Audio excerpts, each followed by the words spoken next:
যেটা সেটা খারাপ হয়ে গেছে। সেটাকে ভালো করতে গেলে নিজেকে অনেক ধৈর্য ধারণ করতে হবে, ধৈর্য সহ্যকে অবলম্বন করতে হবে, আমার বদ অভ্যাসগুলোকে ত্যাগ করতে হবে, আমার নেচারটাকে আমার পাক পবিত্র তৈরি করতে হবে।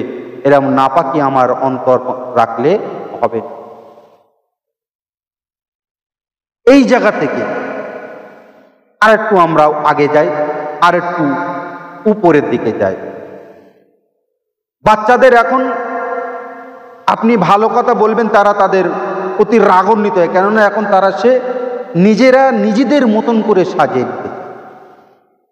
আপনি তাকে থ্রেট করতে পারবেন না, আপনি তাকে ভালো কাজ, আপনার চোখে যদি আপনার খারাপ লেগে থাকে, আপনি যদি বলতে চান, সেটাকে মেনে নিতে পারছে না, সেটাকে সহ্য করে নিতে পারছে না, কেননা সেটাকেই ভালো মনে করছে, তার কল্পটা খারাপ হয়ে গেছে।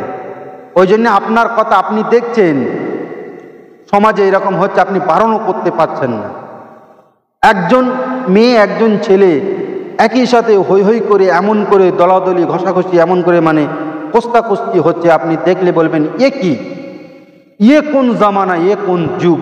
আপনি যদি বলেন তাহলে আপনার প্রতি ও রেগে যাবে, রেগে গিয়ে কিন্তু আপনাকে উল্টা সিধা কথাবার্তা বলবে। বলছে এটা হচ্ছে বদ অভ্যাস হয়ে গেছে, মানে কুকুরের নেচার বলছে, কুকুরের নেচার যেটা কলবুন, আল্লাহ পাক বলছেন যে কলবুন, বদ অভ্যাস, কুকুরের হচ্ছে বদ অভ্যাস। অনেক সময় ঘেউ ঘেউ করতে থাকে, অনেক সময় দেখবেন তার গায়ের দুর্গন্ধ বার হয়। এই যে কারণগুলো, এই কারণগুলো যদি মানুষের ভিতরে যদি এসে যায়, এই জন্য বলছে বদ অভ্যাস। আবার যদি আমরা যদি এই বদ অভ্যাস থেকে যদি আমরা দূরে সরে যদি না আসি, তাহলে আমাদের দিন বা দিন আমাদের কলবগুলো নষ্ট হতে থাকবে।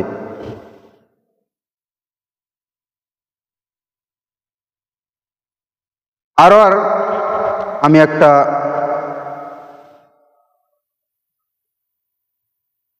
অনেক বড় একটা আয়াত বলছি, আমি আয়াতটা পড়তে যাব না, সির্ফ মানেটা আমি বলছি। অর্থ আল্লাহর সাথে কথা বলবে কোনো মানুষের এই যোগ্যতা নেই, তবে ওহির মাধ্যমে কিংবা পর্দার আড়াল থেকে বা কোনো দূরত্বের মাধ্যমে সে তার হুকুমে যা ইচ্ছা পৌঁছে দেয়। এখানে একটু ইমানের আমাকে লেগেছে খারাপ, কিন্তু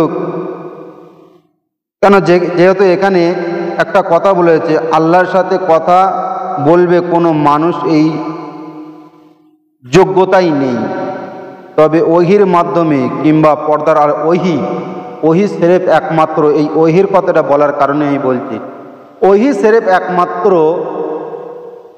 রসুলদের কাছে এবং নবীদের কাছে এসছেন জিবরিল মারফত। কিন্তু আমার রসুল পাক সাল্লাল্লাহু আলাইহি ওয়াসাল্লাম আখেরি নবী, আমার আল্লাহকে যে সরাসরি দেখেছেন, এখানে কিন্তু সেটাকে অস্বীকার করছেন। ইনি যেটা অনুবাদ করেছেন, হয়তো তিনি তানাকে হয়তো সামনে থেকে ছেড়ে গিয়েছেন, না তা নয়, আর যিনি লিখেছেন তিনি হয়তো অন্য মত পথের প্রদর্শনীয় মানুষ হতে পারবে। কেন এখানে একটু আমাকে গিল্টি বলে মনে হয়, কেননা আল্লাহ পাক আর রসুল পাক সাল্লাল্লাহু আলাইহি সাল্লাম দুজনের সঙ্গে একদম সামনাসামনি কথা হয়েছে। এটা কোরআনও বলছে, হাদিসও বলছে, রসুল পাক সাল্লাল্লাহু আলাইহি সাল্লাম বলছে ধনুক, এরকম আমরা যেমন ধনুকের বান দেখেছেন, ধনুক এরকম দুমড়ে নিয়ে এইরকম হয়ে আসে। এই যে এই মাথা এই দুটো মাথাকে ঠিক এইরকমভাবে সরাসরি আল্লাহ পাকের সাথে আমার রসুল পাকের সঙ্গে কথা হয়েছে, যার জন্য এখানে বলছে আবার কথা কোনো মানুষের এই যোগ্যই নেই, তবে ওহির মাধ্যমে। ওহির কথা যখন এসছে, ওহি কিন্তু অলিদের কাছে আসেনি, সাহাবাদের কাছে আসেনি, কোনো বুজুর্গের কাছে আসেনি, কোনো পীরের কাছে আসেনি। ওহি কিন্তু সিরেফ একমাত্র আল্লাহর রসুলদের কাছে এসছেন। এই জন্য বলছে ওহির মাধ্যমে কিংবা পর্দার আড়াল। আবার এখানে পর্দার আড়ালের কথা বলছে, ঠিক আছে, পর্দার আড়াল করছে। এখানে কোরআনের অনেক আয়াত মুতাশাবিহ আয়াত আছে, একটা আয়াত কয়েক জায়গায় ডবল করে আছে, এর মানেগুলো আমাদের বোঝার প্রয়োজন। আমি শেষ পর্যন্ত আমি এই কথা বললাম, আমি ওই জন্য কোরআনের এই আয়াতটা আমি করছি, বলছি ওয়ামা কান আলী বাশারিন আইয়ুকুল্লি মাহুল্লাহু ইল্লা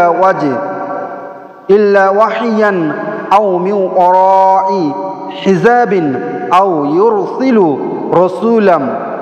রাসূলান ফায়ুহিয়া বিইজনিহি মা ইয়াশা। এই যে আয়াতটা, এর আয়াতের মানে করছে এরকম, ঠিক আছে, পর্দার অন্তরাল থেকে বা কোনো দূরত্বের মাধ্যমে যে তার হুকুমে যা ইচ্ছা পৌঁছে দেন।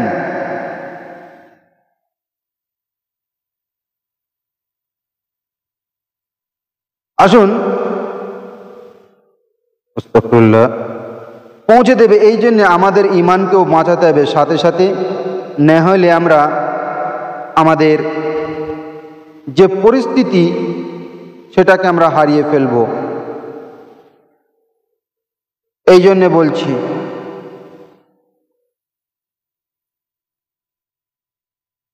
এইভাবে জ্ঞান বিষয়কে রহমতের দায়িত্বে ফেরেশতারা নিয়োজিত, তারা মত অভ্যাস থেকে সম্পূর্ণ মুক্ত। এবং বলছে হযরত জিবরাইল আমিন এনাদের বদ অভ্যাস থেকে এবং পাক পবিত্র, এ আমরা সকলেই জানি, এতে কোনো সন্দেহ নেই, যেহেতু আমরা এটা জেনে গেছি। হযরত জিবরাইল আমিন সব চরিত্র দিক থেকে পাক এবং পবিত্র। আল্লাহ পাক জিবরাইল আমিনদেরকে নূর দিয়ে তাদেরকে বানিয়েছে পবিত্র, সুতরাং তারা পবিত্র জায়গায় দেখে এবং তাদের নিকট রক্ষিত রহমতের ভাণ্ডার পাক পবিত্র অন্তরের ভরে দেয়। বুদ্ধিমান যদি কোনো ব্যক্তি অন্যর উপর বিপদ দেখে তাহলে সে নিজের জন্য শিক্ষণীয় মনে করে। এখানে একটা সবচেয়ে বড় কথা বলেছে, একজন জ্ঞানী মানুষ বলতে চাইছে, একজন জ্ঞানী মানুষ কোনো জিনিসকে যদি সে দেখে তার খারাপ বলে মনে হয়, সে জিনিসটা খারাপ, আর সেই খারাপ জিনিসটাকে দেখে সে যদি নিজেকে আমল করে, দুনিয়াকে নিজের জন্য নিজেকে শিক্ষা মনে করে যে আমাকে এই যে কাজটা করছে এই কাজটা খারাপ, এই খারাপ কাজটাকে দেখে আমি এই কাজটাকে আমি ছেড়ে দিই, আমি জীবনে এটাকে তৈরি করলাম, আমার অন্তরে কল্পে এটাকে জমা করে নিলাম, আমি এরকম কাজ কখনো কোনো দিনের জন্য আমি করব না। এটা বলছে শিক্ষণীয়, একজন অন্তর কল্পের পরিষ্কার অন্তরের শিক্ষক সে যদি এরকম দেখে থাকে তাহলে তার মনে এই কথাটা উদয় হতে বাধ্য হবে, কেননা সে তার কল্প, শিক্ষার কল্প, তার পরিষ্কার পরিচ্ছন্নতা আছে, এই জন্য তার মনে এটা হতে পারে। আসুন আরো কিভাবে বলছে,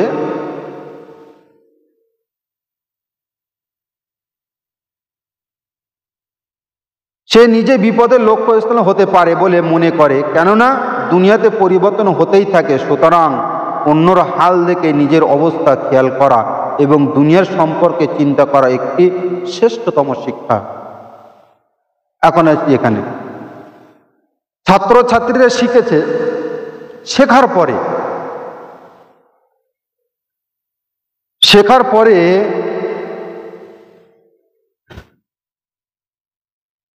শিক্ষণীয় জিনিস অনেক সময় নিজে বিপদে লক্ষ্যস্থল হতে পারে। আমি নিজে বিপদে পড়েছি, বিপদে পড়ার পরে কিংবা অন্য একজন বিপদে পড়েছে, আমি সেই বিপদটাকে দেখে আমি তারকে সাহায্য করলাম, সাহায্য করার পরে এবং আমি নিজেকেও নিজের অবস্থান খেয়াল করে, আমার নিজের স্থানগুলোকে খেয়াল করেও এবং দুনিয়া সম্পর্কে চিন্তা করা, এই দুনিয়া সম্পর্কে চিন্তা করা একটি শ্রেষ্ঠতম ইবাদত এবং শ্রেষ্ঠতম শিক্ষাও আপনি বলতে পারেন।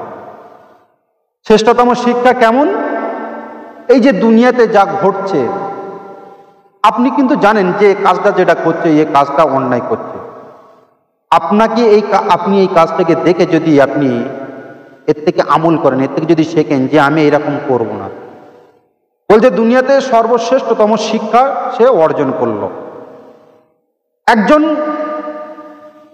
একটা প্রাণীকে আপনি মারলেন বিনা অন্যায়তে, আরেকজন কি সেটাকে দেখলো যে এই যে প্রাণীটাকে মারল, বিড়াল হোক, কুকুর হোক, ছাগল হোক, গরু হোক, তাদের নেচার একটা আল্লাহ পাক দিয়েছে, তাদের নেচার, সে মানুষের কথা শুনতে পায় কিন্তু সে বুঝতে পারে না সে তাকে কি বলতে চাইছে। আবার অনেক প্রাণী এখন দেখা যায় মানুষের কথা বোঝে, মানুষের ভাষা বোঝে, কেন ইশারা ইঙ্গিতে তাকে সেইভাবে কাজ করা হয় এবং সে বোঝে, কিন্তু সে বলতে পারে না। সে কিন্তু কখনো কোনো দিনের জন্য সম্পদের প্রতি লোভ করে না এবং সে কখনো কোনো দিনের জন্য কিন্তু টাকা পয়সা, জমি জামা, গাড়ি বাড়ির এ লোভ কিন্তু একটা প্রাণী কখনো কোনোদিন করে না। এটা মানুষের স্বভাব, এটা মানুষ করে থাকে, এটা মানুষের জ্ঞান আল্লাহ পাক দিয়েছে। আর আমি সেই প্রাণীকে যদি আমি মানি, সেই প্রাণীকে আমি একজন মারছে আর একজন দেখে এটা অনুভব করছে। অনুভবটা কি? যে যাকে ওকে যে মারছে কি জন্যে মারছে, ও কি ক্ষতি করেছে তোমাকে। তুমি যাকে মারছো জেনে রেখে দাও, তোমাকেও আল্লাহ পাক সৃষ্টি করেছে এবং যে প্রাণীকে তুমি মারছো তাকেও কিন্তু আল্লাহ পাক সৃষ্টি করেছে। তার অন্যায় কি ছিল যে তুমি তাকে মারছো, মেরে এমনকি তাকে ঠ্যাংটা ভেঙে দিয়েছো। বাড়ির একটা বিড়াল আছে, সে কিন্তু সে কিছু খেতে চায়। বাড়ি একটা কুকুর আছে, কুকুর কিন্তু বদ অভ্যাসের পরিচয় আমি আপনাদেরকে আগেই দিয়েছি। বাড়িতে একটা কুকুর আছে, সে দেখবেন কখনো কোনো দিনের জন্য কিন্তু আপনার কাছে টাকা পয়সা কিছুই চাইতে আসে না। সে কিন্তু পেটে খাওয়ার জন্য কিছু খেতে আসে, আপনার মুখ পানে তাকিয়ে বসে থাকে, আপনাকে দেখে মায়া ভরা মুখ নিয়ে আপনার দিকে তাকিয়ে থাকে সে, যদি আপনি তাকে কিছু খেতে দেন। এটাই তার দোষ। আর মানুষের রাগ কি বলে, যদি ওকে খেতে দেওয়া হয় তাহলে ও রাস্তাঘাটে পায়খানা করে, প্রস্রাব করে, ঘরের ভিতরে প্রস্রাব করে দেয়। আপনি একটা কথা জেনে রেখে দেবেন, এটা আমি আমার কথা বলছি, যে রাস্তায় কুকুরেরা প্রাণীরা পায়খানা করে বেরিয়ে যাচ্ছে আর আমরা তাদেরকে মারধর করছি, আমাদেরকে এটা জানতে হবে আমরা হয়তো ওদের মতনই হয়ে গেছে। এই জন্যে ওরা কিন্তু মানুষকে আর দেখতে পায়। মিশরের বাশরি আল হাফি আপনারা শুনেছেন, বিশ্ববিখ্যাত একজন আল্লাহর ওলি, কিন্তু ওনার জীবনের শুরুয়াতটা কিন্তু ছিল অন্যরকম। সেটা আপনারা প্রত্যেকেই জানেন। যখন তার জীবনের জিন্দেগিতে যখন পরিবর্তন এসে গেল, যখন যে রাস্তাতে চলতেন সেই রাস্তাতে হুজুর খালি পায়ে চলতেন, পায়ে কখনো জুতো পরতেন না। কেননা যখন উনি নেশা হালাতে ছিলেন, নেশা হালাতে থাকার পরে ইমাম বাশরি হাফি রহমাতুল্লাহ আলাইহি যে আল্লাহর মুবারক নামটাকে নিয়ে যখন উনি চুমু খেয়েছিলেন, বুকের সাথে লাগিয়েছিলেন, মাথায় করে নিয়ে সুন্দর জায়গা দেখে খুশবু আতর দিয়ে যখন লাগিয়েছিলেন, তখন তিনি সেই হালাতে নাকি খালি পায়ে ছিলেন। আর আল্লাহ পাক তাকে স্বপ্নে এই কথাটা জানিয়েছিলেন। যেদিন থেকে ছেড়ে দিয়েছিলেন বাশরি হাফি, সেই দিনে এই কাজটা হয়েছিল খালি পায়ে, স্বপ্নটা হয়েছিল খালি পায়ে। তা সারা জিন্দেগির জীবনে কখনো পায়ে জুতো পরেননি, খালি পায়েই হেঁটেছিলেন বাশরি হাফি। তা ওই গলিতে অলিতে কখনো কোনো দিনের জন্যে একটা কুকুর হোক, একটা বিড়াল হোক, একটা ছাগল হোক, একটা গরু হোক, একটা উট হোক, যে কোনো প্রাণী ওই রাস্তায় কখনো কোনো দিনের জন্য প্রস্রাব করেনি, ওই রাস্তায় কখনো কোনো দিনের জন্য পায়খানাও করেনি। আমার এই কথাটা শুনে আমাদের মনে পড়ে, আমার অন্তরকে যেন মনে হয় হয়তো আমরা কুকুর বিড়ালের স্বভাবের চরিত্রর মানুষ হয়ে গেছে, যার জন্যে কুকুর বিড়াল আমাদেরকে মানুষ বলে মনে করে না। প্রাণীরা কেন তাহলে এটা পায়খানা করে না? তখন প্রাণীরা এটা বলতো, এই রাস্তায় কখনো পায়খানা প্রস্রাব করবে না, পায়খানা প্রস্রাব নাপাক জিনিস। বাশরি হাফি এই রাস্তা দিয়ে চলাফেরা করে, এই রাস্তায় চলাফেরা করলে তার গায়ে নাপাকই লেগে যায়। আর আমরা যে রাস্তাতে হেঁটে আসি সেই রাস্তায় থেকে গু গোবর প্রস্রাবের কোনো অভাব নেই। তার মানে আমাদেরকে সেসবগুলো বাঁচিয়ে তারপর আবার এখানে আসতে হয়। কেন? ওনাদের উঁচা মকাম, ওনাদের কল্পটা যখন শিক্ষা নিয়েছেন, কল্প পুরো পরিষ্কার হয়ে গিয়েছে। এটা তো পুরো একদম ক্লিয়ার। আর নচে তো আমাদের জীবনটাকে যদি দেখা হয়, তাহলে ওই পশুদের মতনই আমাদের জীবন, জিন্দেগি, কালচার।